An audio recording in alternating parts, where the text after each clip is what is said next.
주시는 하나님 말씀은 구약성경 열왕기상 16장입니다. 열왕기상 16장 29절인데요.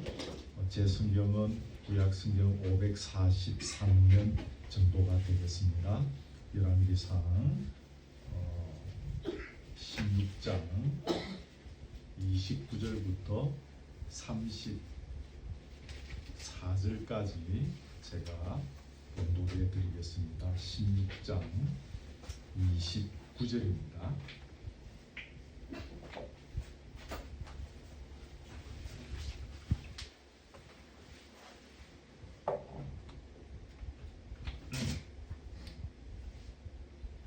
찾으신 줄 알고 봉독해 드립니다. 유다의 아사왕 제38년에 오므리의 아들 아합이 이스라엘의 왕이 되니라. 오므리의 아들 아합이 사마리아에서 22년 동안 이스라엘을 다스리니라. 오므리의 아들 아합이 그의 이전의 모든 사람보다 여호와 보시기에 악을 더욱 행하여 느밧의 아들 여로보암의 죄를 따라 행하는 것을 오히려 가볍게 여기며 시돈 사람의 왕 엣바알의 딸 이세벨을 아내로 삼고 가서 바알을 섬겨 예배하고 사마리아에 건축한 바알의 신전 안에 바알을 위하여 제단을 쌓으며 또 아셀의 상을 만들었으니 그는 그 이전에 이스라엘의 모든 왕보다 심히 이스라엘 하나님 여호와를 노하시게 하였더라.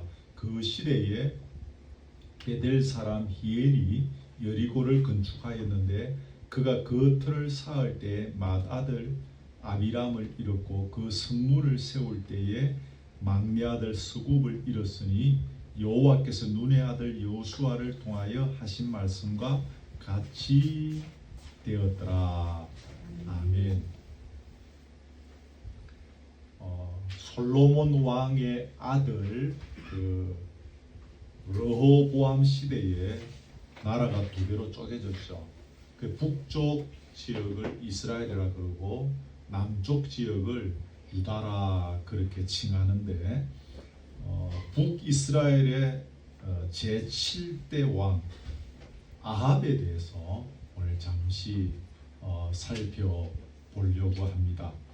여러분도 아시겠지만 아합은 나름 꽤 유명한 사람이죠. 어떤 면에서 여러분 아합이 유명합니까?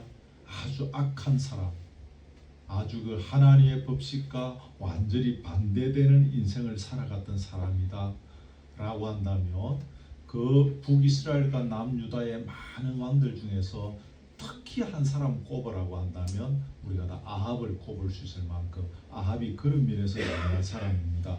그 대표적인 구절이 오늘 여러분 읽었던 30절인데 한번 보세요.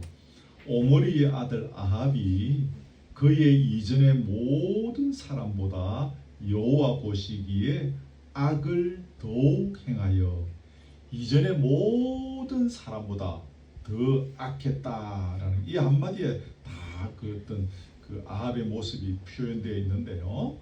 어떤 면에서 여호와 보시기에 악을 더욱 행했을까 계속 보면 31절에 보시면 느밧의 아들 여로보암의 죄를 따라 행하는 것을 오히려 가볍게 여겼다 그랬습니다.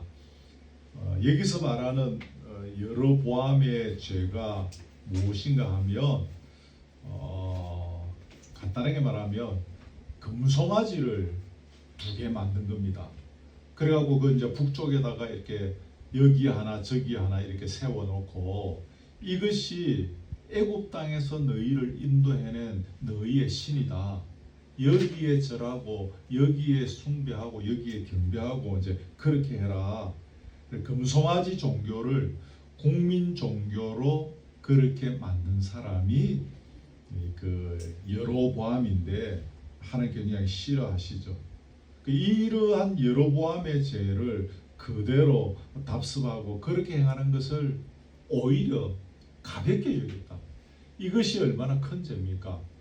예전에 아론이 금송아지 만들었잖아요. 그때 하나님이 얼마나 진노하셨습니까? 이런 것들인데 오히려 이런 것을 가볍게 여길 정도였다라는 것입니다. 또 보면 그 여로보암의 죄 중에 어떤 것이 있는가 하면 그 제사장은 누구를 세웁니까? 레위 지파 중에 세우게 되어 있죠. 근데 레위 자손이 아닌 사람 중에서 자기 마음대로 그냥 내키는 대로 너 제사장해, 너 제사장해. 그러면 그 사람이 제사장이 되는 것입니다. 율법이 엄격히 금지하고 있죠. 또 하나는 자기 마음대로 절기를 정해서 사람들에게 그 날짜대로 절기를 지키라라고 하는 것이죠. 이런 모세오경에 보면 이스라엘 민족은 뭐 6월절, 무교절이라고도 하죠. 그리고 뭐 77절, 또 하나 유명한 게 뭔가 초막절이죠. 장막절이라기도 하고 뭐 수장절이라 하기도 하고 좀 우리가 좀 헷갈릴 수 있는데 3대 절기가 있습니다. 또 그리고 이런 날에 그 절기를 어디 가서 어떻게 지키라라고 그렇게 이제 모세오경에 다 기록되어져 있습니다. 제사장을 누구로 세우라든가 절기를 어떻게 지키라든가 이런 것들은 하나님께서 당신의 백성들이 하나님께 가까이 나아갈 수 있도록 하나님 나름대로 정해놓으신 규율이고 질서이고 법칙이죠. 근데 이런 것들을 깡그리 무시하는 겁니다. 다 무시해버리고 그러는 것이죠. 아방이 이렇게 하는 것들을 가볍게 여겼다. 이제 엄청난 큰 죄인데도 가볍게 여겼다라는 것입니다. 그 다음에 또 하나 보면 여러분 거기 그 31절 하반절에 시돈 사람의 왕 엣바알의 딸 이세벨을 아내로 삼고 가서 바알을 섬겨 예배했다 이런 말이 나오죠. 그 여기에 이제 그 시돈 사람, 뭐 두로 사람 이런 이야기가 나오는데 이세벨을 아내로 삼게 된 것입니다. 이세벨이 이제 자기 아내가 되어진 것이죠. 그리고 제단을 쌓고 뭐 아세라상을 만들고 이렇게 하는데 그 이세벨이 이제 그 시돈과 두로에서 이렇게 왔는데 거기가 바알과 아세라 우상들의 본거지입니다. 근데 거기에 이제 그렇게 그 상들을 데리고 왔죠. 그래서 오늘 본문에서 그렇게 이전의 왕들보다 더 악했다라고 말하고 있고 33절에 보세요. 33절 하반절에 보면 그 이전의 이스라엘의 모든 왕보다 심히 이스라엘 하나님 여호와를 노하시게 하였더라 그랬습니다. 더욱 악을 행했을 뿐만 아니라 하나님께서 보시기에도 더욱 노하시게 되었다. 이전의 왕들한테 하나님이 노하셨던 것보다 더 누구에게? 아방에게 진노하셨을 정도였다라는 것입니다. 그리고 이제 또 한 가지는 왕이 그러하니까 그 시대의 기풍도 그렇게 따라갔던 것입니다. 무슨 이야기인가 하면 34절에 베델 사람 히엘이 여리고를 건축하고 뭐 이런 이야기가 나오죠. 이게 이제 무슨 말인가 하면 베델 사람 히엘이라는 자가 여리고 성을 이제 건축을 합니다. 그 건축을 하다가 터를 쌓을 때 누구요? 맏아들 잃고 성문을 세울 때 막내 아들 잃었다 이런 이야기가 나오죠. 이게 무슨 말인가 하면 여호수아 시대에 여러분 여리고 성을 무너뜨렸지 않습니까? 그리고 여호수아가 엄중히 경고한 것이 있습니다. 그게 뭔가 하면 이 성을 다시 쌓는 자는 반드시 하나님의 저주를 받게 될 것이다. 여기 있는 것처럼 그 내용이 나와요. 터를 쌓을 때 맏아들을 잃고 성문을 세울 때에 막내 아들 잃을 것이다. 이런 구절이 거기 나와요. 이게 여호수아가 한 말이 아니고 물론 하나님께서 여호수아를 통해서 하신 말씀이죠. 그죠? 이게 무슨 말인가 하면 그 여리고 성이 하나님의 능력으로 무너진 것이지 않겠습니까? 그러니 사람의 힘으로 이것을 다시 세울 생각하지 말라는 의미에 있어서의 엄중한 경고였던 것이지요. 근데 지금 누구 시대에? 아합 시대에 이 베델 사람 히엘이라는 자가 이 히엘이 이 짓을 했겠습니까? 아니죠. 이 거대한 작업을 자기 혼자 어찌 할 수 있었겠습니까? 왕이 시켰겠지요. 왕이 사람 불러서 이렇게 하라고 시켰겠죠. 왜냐하면 이 이제 여리고성을 다시 건축하는 것이 이제 그 전략적인 면에서 좀 필요하다고 합니다. 또 교통적인 면에 있어서도 여기 성이 들어서면 또 굉장히 동서로 오고 가는데 도움이 많이 된다고 합니다. 그러니까 자기들의 일상의 편익을 고려할 때에 이 여리고성을 다시 건축하는 것이 필요하다 이거지요. 그래서 이 사람을 시켜서 성을 건축하게 만든 것입니다. 다시 말하면 그 당시 사회의 기풍이 어땠던가를 이야기하는 것입니다. 그 전에 여호수아 시대에 엄격히 하나님께서 일부러 이것을 하며 이러한 저주를 받게 될 것이라는 말씀까지 하시면서 그 성을 건축하지 말라고 한 그것을 자기들의 편리를 위해서 어떤 세상의 어떤 이익을 위해서 그렇게 했다는 거죠. 패역한 사회, 그 시대가 얼마나 타락한 사회였는가라는 것을 증명해 주는 그런 말이다라는 것입니다.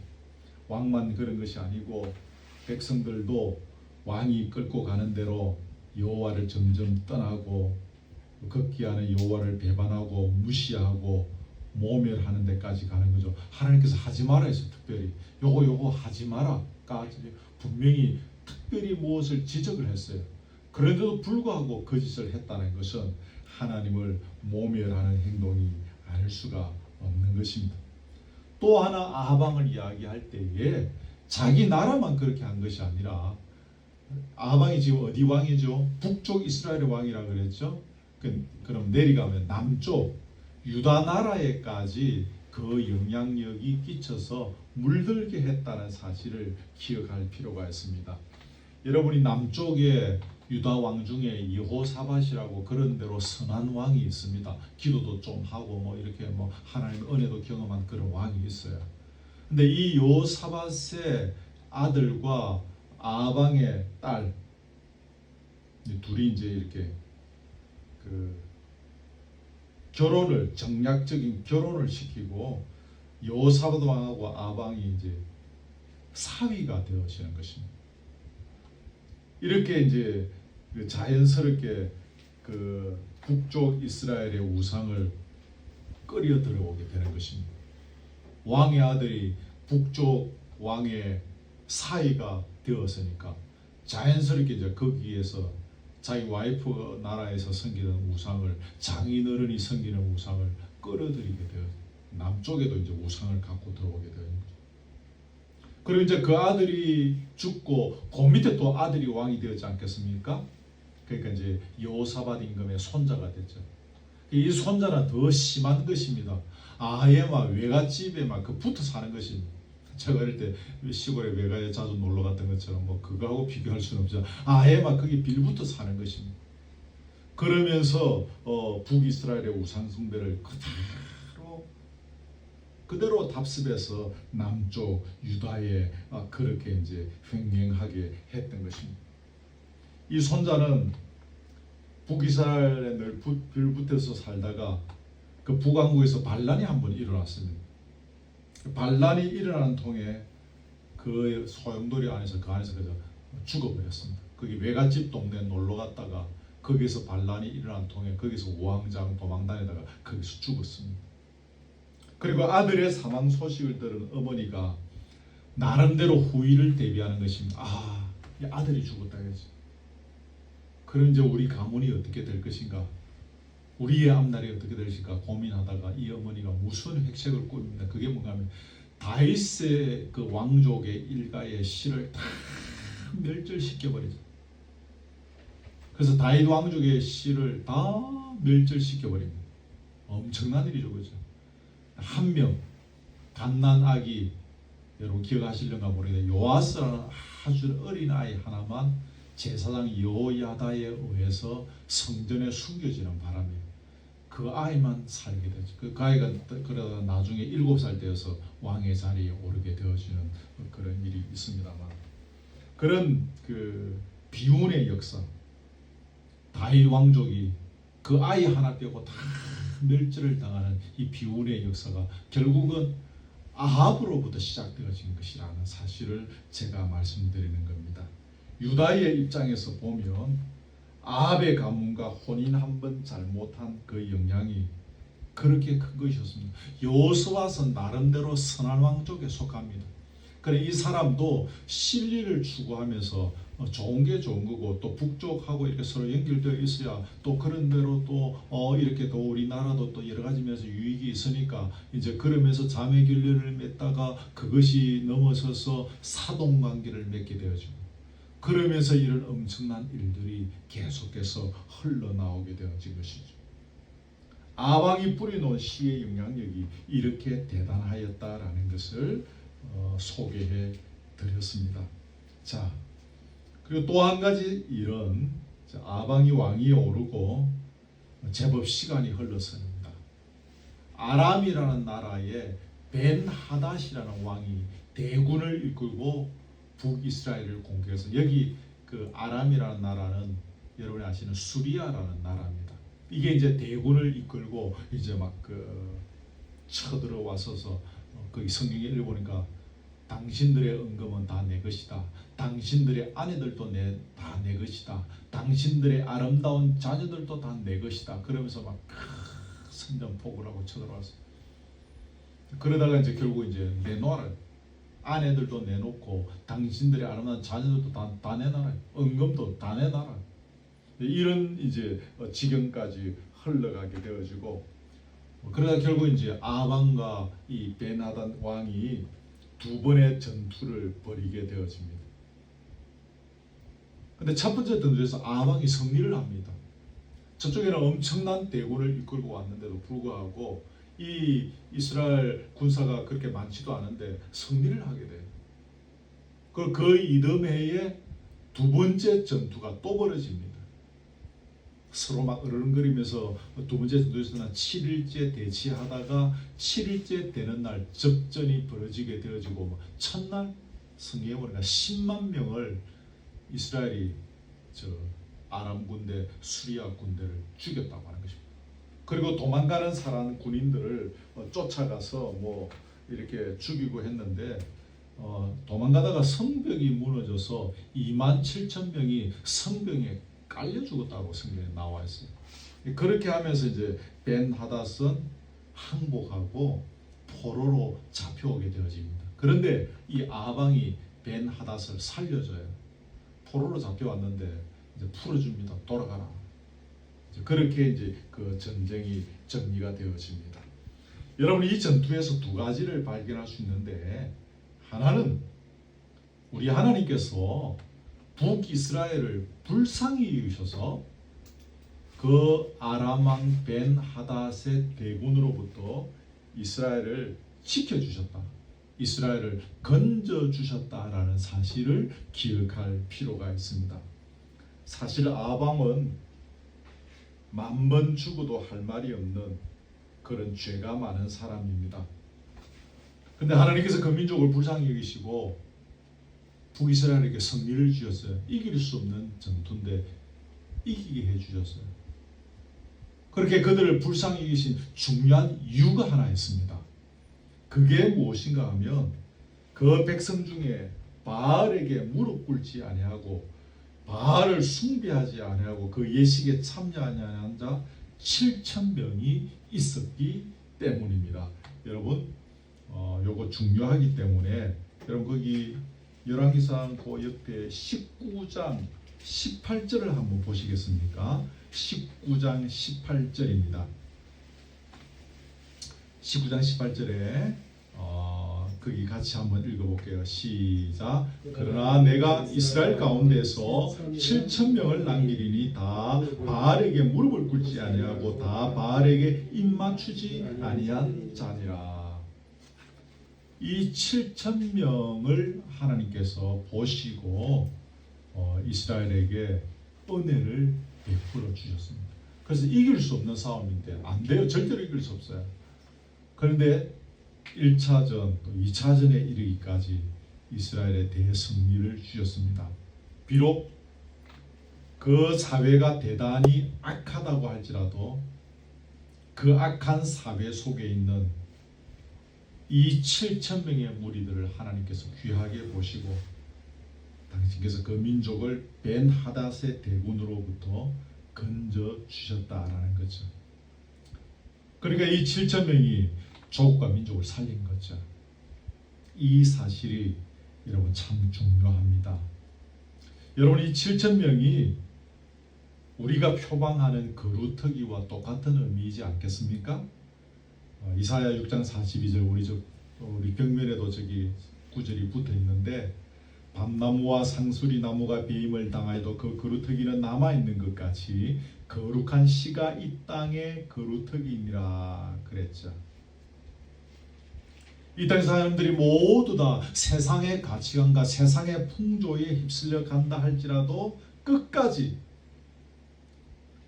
주님을 나의 주 나의 왕으로 붙잡고 그분을 의지하고 신뢰하면서 그분의 나라를 세워가기 위해서 걸어가는 당신의 백성이 바로 이 남아있는 7천 명이고 또 여기서 말하는 거루터기인 것입니다. 아멘. 하나님께서는 이들의 존재를 기억하시고 이 땅을 긍휼히 여기시고 은혜를 베푸시는 분이십니다. 아방의 모습을 볼 때는 당장의 능지처참에도 마땅하고 아방의 그런 풍조를 따라가던 백성들의 모습을 볼 때도 능지처참 당할 만합니다. 마땅한 일입니다. 그렇지만 이 7천 명을 이 거루터기를 생각하셔서 은혜와 긍휼을 베푸시고 또 그 땅에 소망을 허락해 주셨다는 사실입니다. 오늘 저와 여러분이 이 7천 명으로 이 거루터기로 존재해야 함을 잊지 말아야 합니다. 교회를 세우면서 교회 이름을 무엇으로 할 것인가 또 이런저런 고민도 하고 의논도 하고 하는 가운데 저희 부부가 또 기도하면서 거루터기라고 정하자, 거루터기 교회라고 하자라고 했고 그것으로 결국 결정하게 되어졌는데 그게 그냥 자연스럽게 그냥 어떻게 하다가 보니까 거루터기 이름이 좋으니까 하자라고 된 것이라기보다는 오늘 말씀들을 통해서 우리 신앙 공동체 이름이 거루터기 교회로 정해진 것이 그냥 우연히 되어진 것이 아닌 하나님께서 우리를 향하여 주시는 각별한 음성과 메시지가 있다는 사실을 우리가 기억할 필요가 있겠습니다. 이 전투에서 두 가지를 기억해야 된다 그랬다. 한 가지들은 이 전투는 여호와께서 주관하시는 전투였다라는 사실입니다. 거기 그 20장 13절에 네가 이 큰 무리를 보냈냐? 내가 오늘 그들을 네 손에 넘기리니 너는 내가 여호와인 줄 알리라 이런 말씀이 있습니다. 그리고 아방이 이 말씀대로 그대로 아방이 대성을 거두게 됩니다. 적국의 왕을 포로로 붙잡게 됩니다. 그러므로 하나님께서 이후에 또 다른 조치를 내리실 때까지 아방은 그냥 가만히 있어야 되는 거예요. 적국의 왕을 포로로 붙잡는 대성리를 거두었으면 그대로 지금 가봐야 되는 겁니다. 근데 자기가 무슨 힘이 있어서 이긴 것처럼 생각하고 자기가 무슨 긍휼을 베푸는 것처럼 하면서 그 베나닷 앞에서 폼을 잡으면서 그래 풀어줄게 이제 그렇게 하면서 그를 놓아주었다라는 거죠. 세상의 이치로 보면 아까 말씀드린 아방이 이 전투에서 이길 개연성은 전혀 없습니다. 흔히 하는 표현대로 뼈아래 눈물만큼도 여기서 이길 수 있는 가능성이 없었습니다. 얼마 안 되는 군사를 거느리고 그 많은 대군을 무찌를 수 있었던 것은 오직 천지의 주관자이신 이스라엘을 다스리시고 지키시는 여호와 하나님께서 이 전쟁을 주관하신 까닭입니다. 다르게 표현하면 불가능과 절망밖에 없는 이 현실을 완전히 뒤집어 놓으신 하나님의 무한한 능력이 역사하셨기에 이길 수 있었던 전쟁입니다. 그렇죠? 그러므로 아방이 포로를 자기 마음대로 풀어주는 것은 이것은 월권 행동인 것입니다. 교만한 행동입니다. 신학의 표현대로 하면 아무 열매도 남지 않는 허영에 불과합니다. 자기 부수를 넘어서는 일입니다. 적국의 왕을 포로로 잡은 일이라면 적어도 하나님께 물어봐야 돼요. 이 전쟁의 주관자이신 하나님께 한번 물어봐야 돼요. 어떻게 할까요? 근데 마치 자기가 이 전쟁의 주장자가 되는 것처럼 인식하고, 자기가 붙잡아서 자기 힘으로 붙잡고 이제 자기 힘으로 자기가 어떻게 아랑을 좀 베푸는 것처럼 이렇게 하면서 풀어주었다라는 사실입니다. 조금 전에 허영의 마음이라는 표현을 썼습니다마는 신약성경 빌립보서 2장에 보면 허영의 마음을 품지 마라 그랬습니다. 그리고 허영의 마음을 품지 않는 것이 곧 누구의 마음이라고 했습니까? 예수 그리스도의 마음이다 그렇게 했습니다. 그러므로 우리가 매사에 주께서 역사의 주관자이시며 나는 단지 그분의 도구로 사용되고 있음을 기억하고 살아가려면 예수 그리스도의 마음을 품어야 합니다.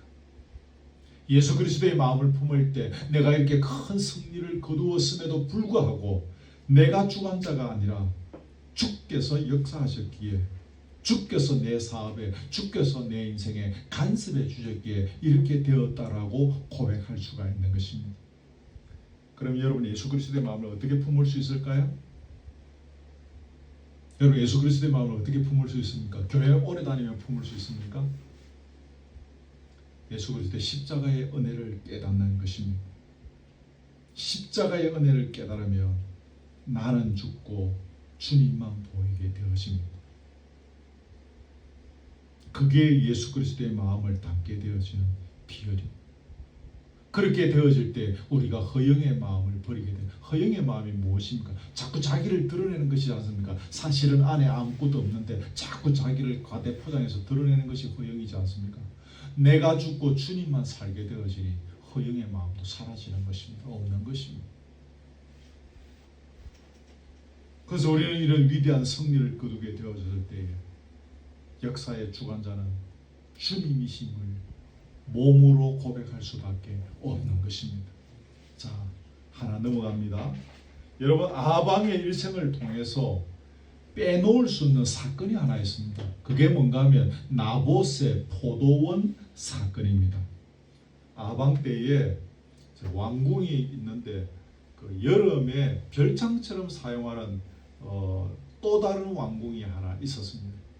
이때가 아마 여름철이었던 것 같습니다. 그래서 그 여름 왕궁에 가서 이제 이렇게 기거하고 있을 때에 그 왕궁 가까운 곳에 아주 아름다운 포도원이 있었는데 탐이 났던 거예요. 저거 너무 좋다. 저거 내가 갖고 싶다. 그래서 알아보니 그 주인이 나봇이라는 사람이었습니다. 그래서 나봇에게 내가 정당한 대가를 지불할 테니까 나에게 달라. 근데 이 나봇이 뭐라고 합니까? 안 됩니다, 왕이요. 선조로부터 물려받은 이 유업은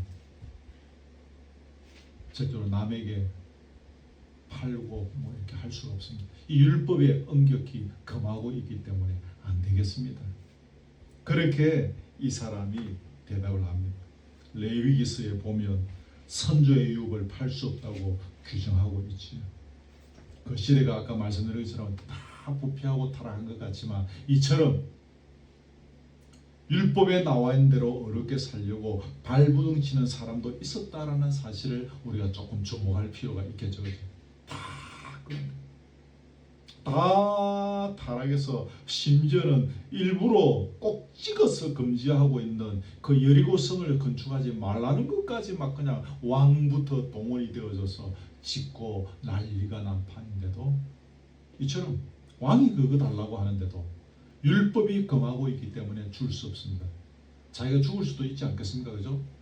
그럼에도 불구하고 이 왕의 요구를 거절할 수 있었던 이런 멋진 사람이 있었다는 것이 참 귀한 일이다. 이게 바로 아까 말씀드린 7천명이고 이 사람이 바로 거루터기와 같은 사람이다 라는 생각을 갖게 되었습니다. 보통의 사람 같으면 왕에게 아부하는 말을 하였었지 않겠습니까? 예, 뭐 저는 왕의 것이고 제가 소유하고 있는 것도 다 왕의 것이니까 왕께서 알아서 다 하십시오. 다 드리겠습니다. 다 가져가십시오. 뭐 그렇게 되지 않겠습니까? 그러나 이 사람은 왕보다 더 먼저 생각하는 게 바로 하나님의 법이었던 것입니다. 여호와 하나님께서 이렇게 규정해 놓으셨기에 저는 그것을 할 수 없습니다라는 것이죠. 그런데 여러분, 이 포도원이 무척 갖고 싶었습니다. 아합이. 그래서 식사를 못할 정도로 포도원이 갖고 싶었습니다. 그리고 이제 궁으로 돌아와서 깊은 그 성경에 보면 근심이라는 단어를 쓰고 있던데 근심에 빠져 있었습니다. 이세벨이 자기 와이프가 이렇게 보니까 남편이 지금 표정이 이상한 거예요. 그래서 자초지종을 물어봅니다. 남편 왜 그러십니까? 뭐 때문에 어떤 고민이 있으십니까? 이제 자초지종을 이렇게 털어놓습니다. 이렇고 이러한데 내가 저게 갖고 싶어서 아이고 참 요즘 시대 말로 표현하면 아이고 내가 환장하겠노라고 막 그렇게 이야기합니다. 근데 이세벨이 꾀를 한 가지 냅니다. 그게 뭐죠? 왕의 이름으로 장로들과 귀인들에게 편지를 보내십시오. 그 왕의 도장을 찍어서 편지를 보냅니다. 그래서 나라에 금식을 선포하고 다 귀인과 장로들을 모이게 합니다. 그리고 나봇도 오게 합니다. 그래서 나봇을 그 높은 자리에 앉히게 합니다. 그리고 어떤 뭐 불량부의 두 사람을 불러옵니다. 그리고 그 사람들에게 미리 이제 작전을 지시합니다. 너희 둘이가 정인으로 서라. 그게 뭔가 하면 저 나봇이 왕에 대해서 아주 불량스러운 말을 했다. 하나님과 왕을 저주하는 말을 했다. 라고 그렇게 정언을 하고 정인이 되어져라. 그대로 했습니다. 하나님을 저주하고 왕을 저주했습니다. 얼마나 큰 죄입니까? 무리들이 그를 끌고 나가서 돌로 나봇을 쳐 죽여버립니다. 그리고 주인이 죽고 없으니까 자연스럽게 이제 그 포도원은 아합의 것이 되어지는 거죠. 이세벨이 고민 그만하시고요. 나봇이 죽었으니까 가서 저 포도원 이제 당신 거 하시면 돼요. 그래서 아합은 가만히 있다가 이제 그 포도원을 다 내용을 알고 있으면서 그렇게 해서 자기 것으로 접수하게 되어지는 사건이죠. 이 문맥의 성경들을 쭉 읽어보면 또 앞에 부분들도 쭉 읽어보면 아합이 자신의 성격은 조금 뭐라 그럴까요? 아주 강하지 않고 좀 유약한 부분이 있는 그런 약점이 있는 스타일인 것으로 여겨집니다. 그러므로 이런 약한 성격을 보호해주고 지킬 만한 사람이 옆에 있으면 참 좋겠죠, 그죠? 근데 이 사람 옆에는 이 사람의 이런 약한 부분들을 이용해서 적극적으로 악을 행하도록 그렇게 유도하고 몰아붙이고 유혹한 사람이 있었습니다. 그 사람이 누군가 하면 그 악명 높은 그의 아내 이세벨이죠. 아합도 굉장히 악명 높은 사람인데 아합보다 더 악명 높은 사람이 이세벨이지 않습니까? 그 옆에 이제 이세벨이 있는 것이었습니다. 여러분 21장 25절에 보시면 그를 그의 아내 이세벨이 충동하였음이라 라고 합니다. 그를 그의 아내 이세벨이 충동하였다. 이 표현은 아방이 자기 혼자였다면 그만한 죄를 저지르지 못하였을 것이다 라는 말입니다. 근데 그 아내가 부추기니까 그가 했다라는 거죠. 그만큼 그는 심지도 약하고 감정도 약한 사람입니다. 자기 통제력이 많이 떨어진 사람임을 알 수가 있습니다. 여러분, 우리 모두 사람에게 다 안에 들어있는 것 중에 하나가 뭡니까? 욕심의 씨가 남아있다는 사실이죠. 그런데 여러분 이처럼 심지가 약하고 감정이 약하고 자기 통제력이 약한 사람은요, 외부적으로 다가오는 이런 시험, 유혹 이런 것들 앞에서 넘어질 수밖에 없는 것입니다. 내 내면 깊은 곳에서 솟아오르는 이런 욕심의 죄악의 욕구, 이게 외면적인 옆에서 부추기는 그런 목소리, 그런 것들과 합쳐지게 되어졌을 때 상당한 폭발력을 일으키면서 터지게 되어지는 것입니다. 이런 맥락에서 보면 우리 주변에 믿음의 선한 영향을 가진 사람을 곁에 두는 것이 얼마나 중요한 일인지를 새삼 발견하게 됩니다. 이세벨처럼 나의 마음을 악으로 충동질하는 자가 아닌 나로 하여금 주님의 마음을 품게 하고 주님의 생각을 품게 하고 주의 시선이 무엇인지를 알게 가르쳐 줄 수 있는 그런 동지들이 필요한 것입니다. 여러분, 제가 원고를 적으면서 여러 번 지웠다가 다시 쓰고 지웠다가 다시 쓰는데 그게 뭔가 하면 그런 사람 하나를 얻는 것이 그렇지 않은 사람 몇 명을 얻는 것보다 더 낫다. 처음에 제가 10명이라고 적었어요. 근데 원고를 다시 보다 10명은 너무 적은 거예요. 그런 사람 그럼 이 한 사람하고 그 10명하고 비슷하다는 거지 않습니까? 그러니까 제가 결국 고쳤어요. 100만 명으로 고쳤습니다. 그런 사람 하나를 얻는 것이 그렇지 않은 사람 100만 명을 얻는 것보다 더 낫다. 그렇지 않습니까? 그렇지 않은 사람 100만 명 아니 1000만 명을 얻는다 한들 못하겠습니까? 우리가 신앙인이라면 적어도 그런 사람 한 명을 우리가 얻는 것이 더 낫지 않겠습니까? 우리가 이를 위해서 기도 많이 해야 합니다. 우리의 자녀들이 이런 사람을 만날 수 있도록 기도 많이 해야 합니다. 그의 나라와 그의 의를 구해라 했는데요. 이게 바로 그의 나라와 그의 의를 구하는 것입니다. 내 주변에 선한 영향을 끼치는 사람을 옆에 두고 함께 시너지 효과를 발휘하면서 그렇게 걸어가는 것이 그게 바로 주의 나라와 의를 구하는 것이지 않겠습니까? 여러분, 좋은 친구를 사귀고 악한 친구를 멀리할 수 있는 비결이 무엇일까요? 기억하십시오. 그것은 나 자신이 거룩해지는 것입니다. 여러분, 이게 무슨 말인가 하면요, 나 자신을 거룩한 상태로 다스리지 않으면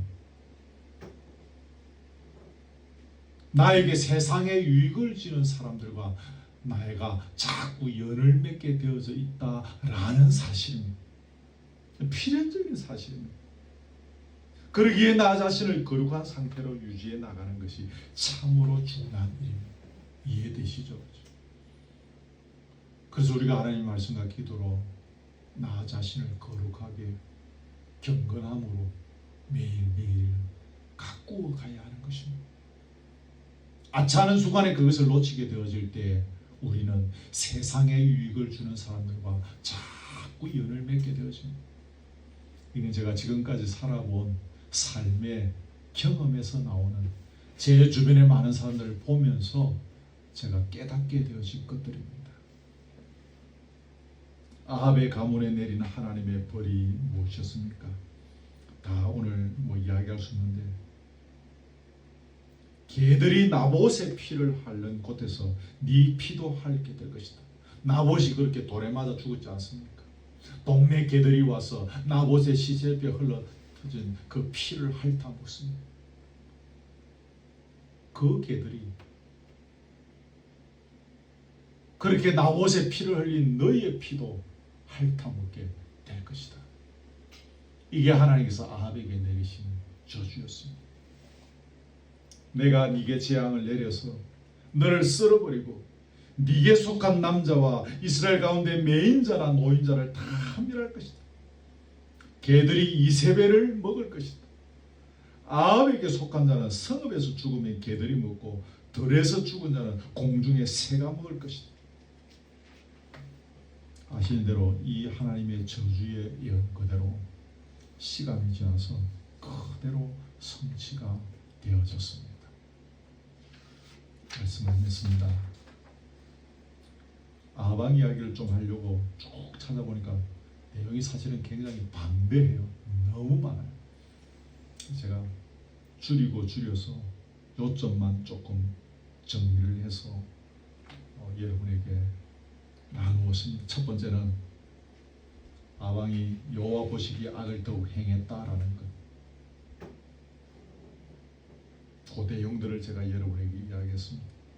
그래서 자기 가문만 아니라 그 시대 나아가서는 남쪽 유다 나라까지 완전히 우상 숭배의 소굴로 만들어 버렸습니다. 수리아의 베나다 왕이 공격했을 때 하나님께서 그를 불쌍히 여기신 이유는 그 민족에게 남겨진 7,000명이 있었기 때문에 거루터기와 같은 존재가 있었기 때문이었다는 것 이야기했으면 꼭 기억하십시오. 그 전투는 또한 여호와께서 주관하시는 전투였다는 사실을 잊어버리면 안 된다는 것도 놓치지 마십시오. 나봇의 포도원 사건을 이야기했습니다. 좋은 친구를 사귀고 악한 친구를 멀리할 수 있는 비결은 우리 자신이 거룩으로 무장하는 것입니다. 오늘 주신 말씀 중에서 각자의 삶의 형편과 처지를 따라 지혜롭게 잘 적용하시고 또 그래서 우리의 삶을 통해서 하나님께서 원하시는 모습으로 점점 서갈 수 있기를 주의 이름으로 소원합니다. 아멘. 찬송하겠습니다. 찬송가 357장인데 반주자가 없어서 힘차게 그래도 해보겠습니다. 357장. 주 믿는 사람 일어나 다 힘을 합하여. 여러분 찬송 다 아시죠? 이렇게 찬송합시다. 주 믿는 사람 일어나 다 힘을 합하여 이 세상 모든 마귀를 다쳐서 멸하세. 저 앞에 오는 적군을 다 싸워 이겨라. 주 예수 믿는 힘으로 온 세상 이기네. 믿음이 이기네. 주 예수를 믿음이 온 세상 이기네. 3절 끝까지 이긴 자에게 흰 옷을 입히고 또 영생복을 주시니 장개벌일세. 이 어두운 세상 지나서 저 천성 가도록 주 예수 믿는 힘으로 온 세상 이기네. 믿음이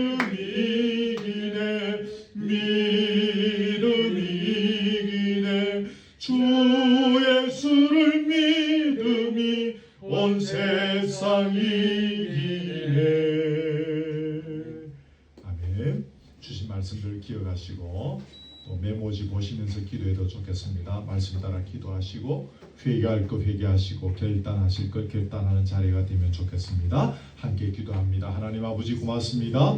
오늘 7월 넷째 주일날 교우들을 함께 보내주시고 예배를 통하여 영광을 돌리고 찬양을 통하여 우리의 심령의 은혜와 눈물이 회복되어지게 하시니 감사합니다. 오늘 아방의 일생을 짤막하게 돌아보면서 그 일생을 통해서 우리에게 주시는 권면의 말씀을 듣습니다. 그가 왕으로 세워졌지만 그는 그 이전의 왕들보다 더 하나님 보시기에 악을 행하였을 뿐만 아니라 하나님께서 그 이전의 왕들보다 더 심히 진노하신 그런 진노의 대상이 되었던 것을 돌아봅니다. 그 핵심은 우상을 숭배하는 것이었습니다.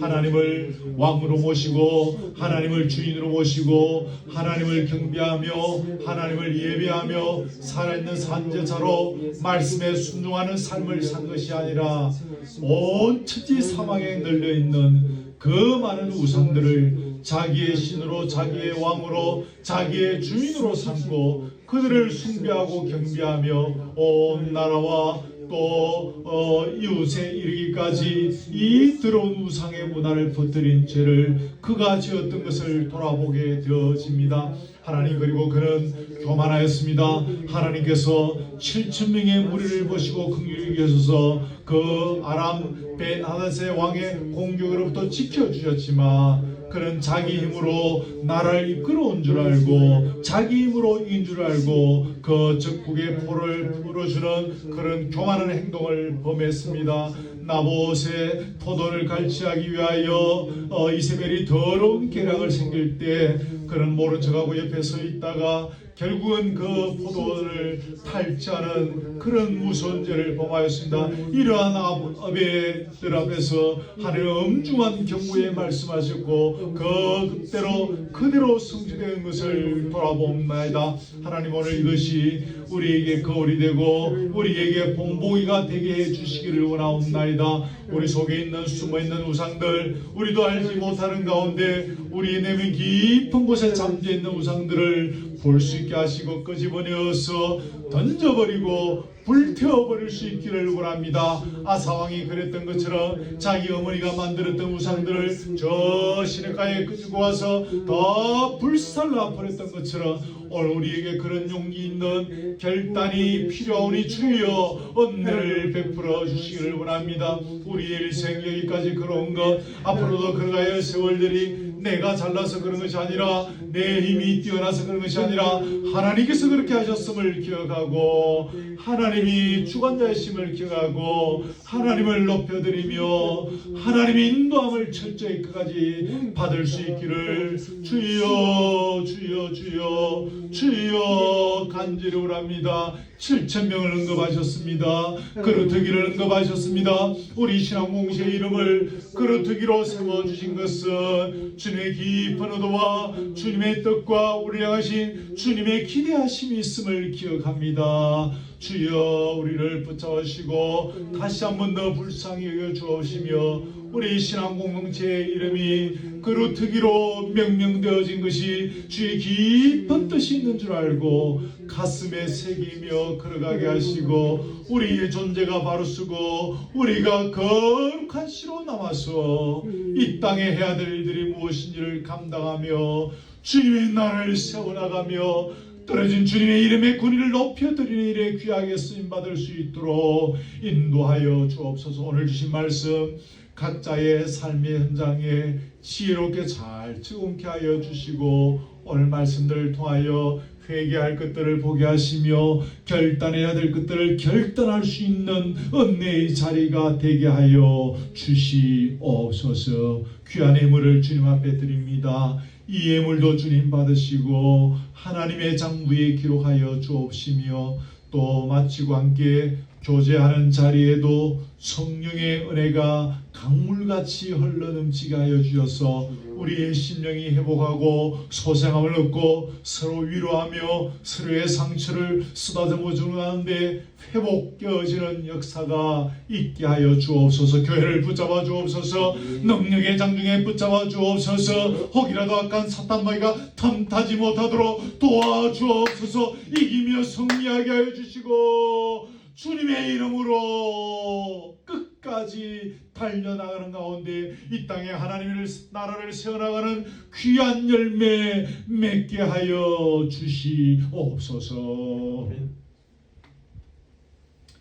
예수 그리스도의 은혜와 하나님의 사랑과 성령의 교통하심이 아베의 일생을 통하여 주시는 귀한 교훈들 붙잡고 오직 주님을 왕으로 모시고 주님만 경배하고 섬기기를 원하오며 우리의 심령 속에 나도 모르게 들어있는 더러운 우상의 세력들 다 뽑아내고 다 물리치고 주님만 붙잡고 걸어가기를 소원하오며 선한 영향을 끼치는 좋은 동지들 만나서 더욱 아름다운 세계를 열어가기를 원하는 사랑 우리 교우들 머리 위에 지금부터 영원토록 함께 있을지어다. 아멘. 아멘. 아버지 감사합니다. 말씀을 잘 적응할 수 있게 하시고 또 이 시간들이 은혜와 복의 자리가 되게 하여 주옵소서.